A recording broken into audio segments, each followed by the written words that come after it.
What a fantastic win. What a fantastic performance. And hello everybody and welcome back to Very Biased Opinions for another review of another Oxford United game. Today, the Yellows were at home to AFC Wimbledon. We haven't seen Oxford play for a while since a much depleted side lost in that valiant, albeit defeat, against Wigan. Seems like an eternity ago. Obviously, we didn't play on Boxing Day. And Wimbledon haven't played for an eternity, so you could be forgiven for thinking that both sides might be a bit rusty going into this one. Much stronger lineup for Oxford United than that side that played against Wigan. Thornley comes back into the back four, and you've got a very strong midfield. A midfield I would actually like to see as the starting midfield now as we move forward more often, which is with Kane, Brannigan and Sykes, Williams and White on the wings and Taylor up front. So very, very strong Oxford lineup. It was just a matter of whether they would be a bit rusty, as I said, because they haven't played in a while, which could be the same for Wimbledon. But let's not forget Wimbledon did beat us earlier on in the season and really exposed some frailties from set pieces, which haven't really reared their head since that game. So that game remains a little bit of an anomaly. But still a dangerous side and a side you know that will put us under pressure. So you're just hoping Oxford can go out and put in a good show and get a good win. And all of those things were exactly as I said. It's exactly the perfect game you could have hoped for. If it isn't Oxford's best performance of the season, it's right up there. It's a fantastic win. Oxford United 3, AFC Wimbledon 0. You couldn't really ask for anything more perfect. So let's jump in and break this game down. This game was Oxford pretty much dominating from the very start of the game. We should have been ahead really early on. I think 2 or 3 minutes on the clock. Gavin White missed an absolute sitter of a chance. Not long after that, Taylor forced the keeper into making a very good save. But this was just Oxford on the front foot. Wimbledon couldn't really get out. We pressed them. Every time we pressed them high up, they made mistakes and gave the ball away, which forced them to go long. And Moore and Thornley very, very easily tidied up. Wimbledon really didn't put us under any pressure whatsoever. It just became a matter of, could Oxford get a goal? And although we did have to wait a little bit longer than we wanted, the goal did eventually come. Who scores goals against AFC Wimbledon? Mark Sykes. I think he's only scored 8 goals for Oxford. 3 of them have been against AFC Wimbledon. He seems to love scoring against the Dons. But this was a great Oxford United goal. We won the ball back right on our own byline, passed through the thirds, got the ball out to the left-hand side. Nice interchange between Seddon and Williams. Williams with a good ball in. Sykes takes a touch, puts it into the bottom corner. Lovely finish. Great team goal. Oxford deservedly up 1-0. Only 10 minutes later, Oxford made it 2, and then you started to really relax into this game.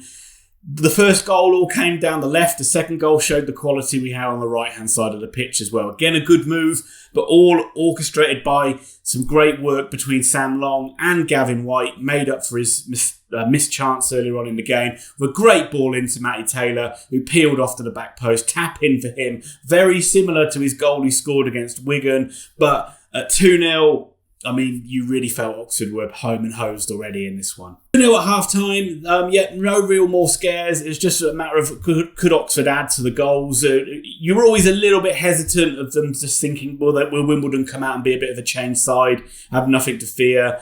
And if they could have got it back to 2-1, maybe they can get something out of it. But at 2-0 at half-time, with that performance and those goals, you were very content.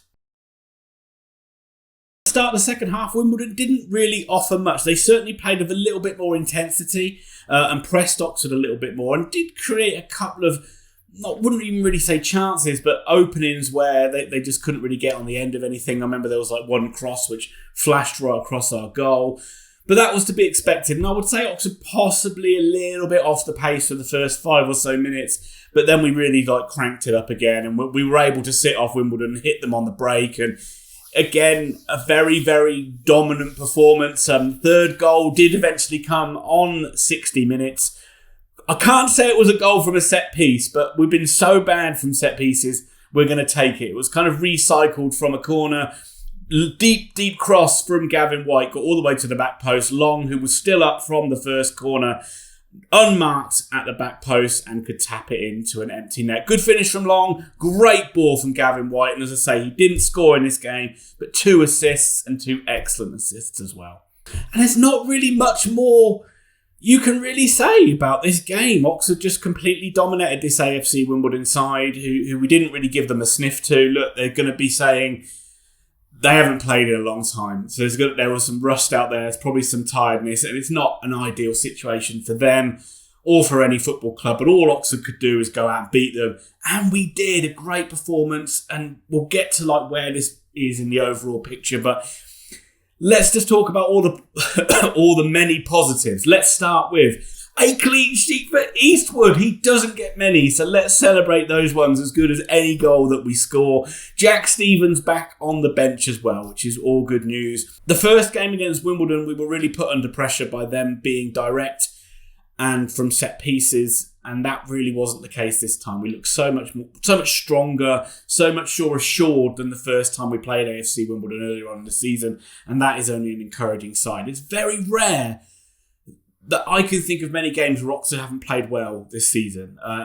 Cheltenham away is the only game that really sticks in my mind. Maybe that Wimbledon game as well, where Oxford were poor.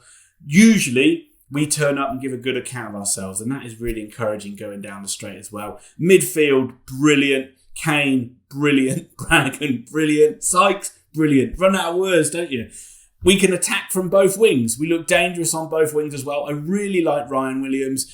If you even think Nathan Holland didn't even get into the side today, you could even put him in instead of Williams, and it doesn't really make too much difference. Billy Bowden not even getting a look in either. You can bring players like Marcus McGuane on. Taylor on fire in front of goal. That is the only thing, isn't it? Can we get another striker in that can back Matty Taylor up? Because you just don't think Winnall is going to be fit enough or stay fit to last a season even as a backup striker. And Adji's just hasn't looked up to the task, unfortunately, this season. But look, everyone that turned out, well done. Look, we didn't get Boxing Day, but this certainly was the Christmas treat that we all wanted, and Oxford have put on a great show today. Credit to the players. Credit to Karl Robinson. What a great side we have turned into under Robbo. I know we haven't got promotion yet. I know we've fallen at the playoff hurdle in a couple of seasons, but we're such an entertaining side to watch. We create chances. We play good football. This is an enjoyable Oxford United team to watch. And I genuinely enjoy watching all the Oxford games that come along now. And it's an exciting second half of the season. At the moment, we are in 5th place. And that's halfway, exactly 23 games played, sorry. So, if that continues, it looks like we're on for another playoff berth. At least it could still be automatics if we really have an exceptional second half of the season. But I just can't be more happy as an Oxford fan at the moment. Look, Wimbledon fans, this wasn't your day today. Please comment down below and tell us where this is for you going forward. I know you also had some key players out injured or with COVID in this one, but Oxford fans, let's just be happy. We've got an exciting new year to look forward to. Put your comments down below. Tell me what's been your highlight of the season. Tell me where we need to strengthen in January and moving forward. But I haven't really got too much more to say. Just enjoy this great win. If the game gets played on New Year's Day, I won't be a review on that one because I've got family things to do. But I'll be back very soon for Premier League predictions and another Oxford United review very soon. So thanks for watching. Hit like, hit subscribe, and I'll see you soon.